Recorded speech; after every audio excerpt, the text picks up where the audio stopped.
Hi everyone, good morning সবাইকে। তো কেমন আছো তোমরা সবাই? তো আমি রিয়া।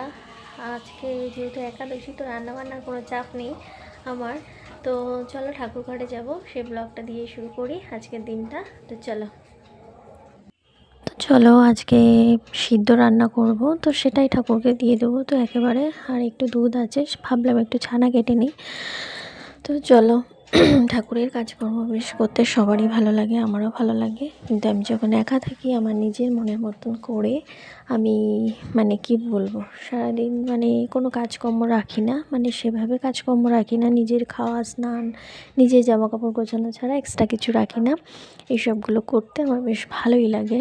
আর একাদশীর দিন তো স্পেশালি কি বলবো, মানে সবটাই পরিষ্কার পরিচ্ছন্ন করে সবারই প্রত্যেক দিনই চেঞ্জ করা হয়, কিন্তু ভাবি যে এটা করব ওটা করব, এসব করে কিন্তু আমি আমার পুজো পাঠটা সেরে নিই বন্ধুরা।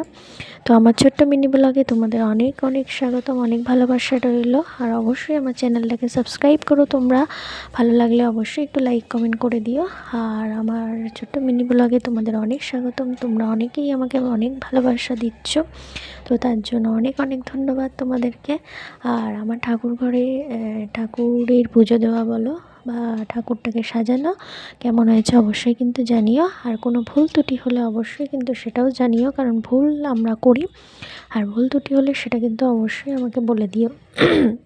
তো জানি না, তো আজকের দিনটা আমার খুব ভালো কাটছে এইভাবে, কারণ সত্যি কথা বলতে কোনো প্রেশারিস্ট নেই, কোনো চাপ নেই। এক মনে না আমি পুজো পাঠ করতে পারি, এক মনে সমস্ত সব কিছু করলে না একটা মনের দিক থেকে শান্তি পাওয়া যায়।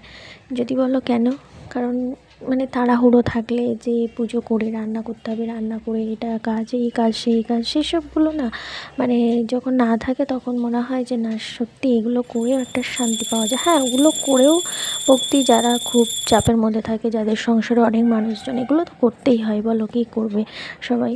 তো সবাই সবার মতন ভাবে, ভালো থেকো, সুস্থ থেকো, পজিটিভ থেকো। আবার নেক্সট ভিডিওতে দেখা হবে। চলো টাটা।